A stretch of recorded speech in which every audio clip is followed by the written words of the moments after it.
तो दोस्तों बढ़ते हैं अगले टॉपिक पर, काइनेटिक एनर्जी की बहन पोटेंशियल एनर्जी पे। अगर हम किसी ऑब्जेक्ट पर वर्क करें और वो वर्क उसमें स्टोर हो जाए तो जो एनर्जी उसमें स्टोर होगी उसे हम पोटेंशियल एनर्जी कहते हैं। ढंग से समझ में नहीं आया तो एक एग्जाम्पल देखते हैं। जैसे कोई बैंड है, बैंड बाजा बारात वाला बैंड नहीं, रबर बैंड। तो जब उसे हम खींचते हैं तो उसमें बहुत सारी पोटेंशियल एनर्जी स्टोर हो जाती है। तो अब पोटेंशियल एनर्जी की डेफिनेशन देखते हैं। The potential energy possessed by the object is the energy present in it by the virtue of its position. मतलब एक ऑब्जेक्ट में पोटेंशियल एनर्जी उसकी पोजीशन के कारण आती है। जैसे हमने बैंड को इस पोजीशन में पकड़ रखा है जिससे एनर्जी इसके अंदर स्टोर हो गई है, और जैसे ही हम बैंड को छोड़ेंगे तो सारी एनर्जी गायब हो जाएगी। तो पोटेंशियल एनर्जी का एक बच्चा भी है, उसका नाम है ग्रेविटेशनल पोटेंशियल एनर्जी। अगर हम किसी ऑब्जेक्ट को कुछ हाइट तक उठाएं तो उसके अंदर ग्रेविटेशनल पोटेंशियल एनर्जी स्टोर हो जाएगी।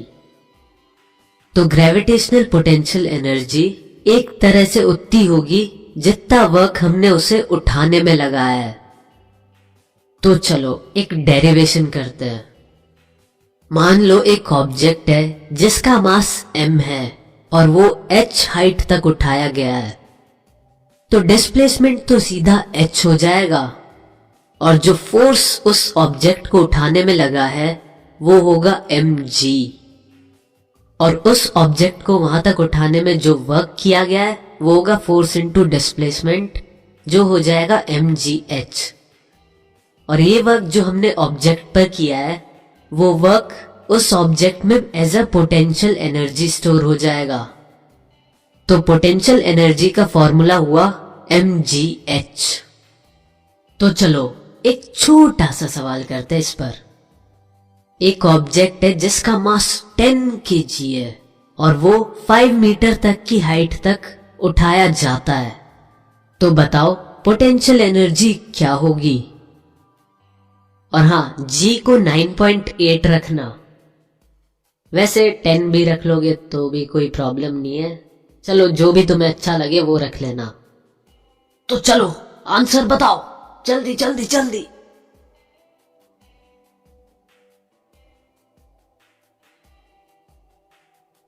हाँ बिल्कुल सही आंसर है 490। और जिन्होंने जी को 10 लिया था उनका आंसर आ रहा होगा 500 जूल्स। तो चलो अब एक लॉ की बात करते हैं, law of conservation of energy. According to this law, energy can neither be created nor be destroyed, it can only be transformed from one form to another form. The total energy before and after the transformation will remain same। तो भाई अब हिंदी में सुन लो, energy हमेशा same रहेगी, ये एक form से दूसरे फॉर्म में कन्वर्ट हो सकती है पर ये हमेशा कांस्टेंट रहेगी। तो इन शॉर्ट ये समझ लो, mgh plus half mv square equals to constant. Example से समझो, अगर किसी ऑब्जेक्ट को एक हाइट से गिराया जाए तो उसकी पोटेंशियल एनर्जी काइनेटिक एनर्जी में कन्वर्ट होने लगती है, और इस पाथ के कोई भी 2 पॉइंट पर टोटल एनर्जी हमेशा सेम मिलती है। और एक बात और, काइनेटिक एनर्जी और पोटेंशियल एनर्जी के सम को हम मैकेनिकल एनर्जी भी कहते हैं। तो चलो अब अगले टॉपिक पर, रेट ऑफ डूइंग वर्क। अब वर्क तो सब कर लेते हैं पर कोई आलसी आराम आराम से करता है और कोई भगौड़ा जल्दी जल्दी करता है। तो इसी डेटा को समझने के लिए एक कॉन्सेप्ट लाया गया, पावर। अगर कोई टीचर पूछे पावर क्या होता है तो सीधा बता देना, rate of doing work is defined as power. तो भाई अगर कोई ऑब्जेक्ट t टाइम में w वर्क करता है तो पावर होगी वर्क अपॉन टाइम, यानी P equals to W upon T। और पावर की यूनिट होती है वॉट, इन द बेइज्जती of James Watt, in the honour of James Watt. ये भी एक साइंटिस्ट था। तो 1 वॉट का मतलब है ऑब्जेक्ट 1 सेकंड में 1 जूल का काम कर रहा है। और एक बड़ी यूनिट भी होती है किलोवाट, जो 1000 वॉट के बराबर होती है। तो चलो अब एक लल्लू सा सवाल देखते हैं। एक लड़की ने 13 सेकंड में 728 जूल का वर्क किया, तो बताओ पावर कितनी हुई। तुम सॉल्व करो, इतने में पानी पी लेता हूं।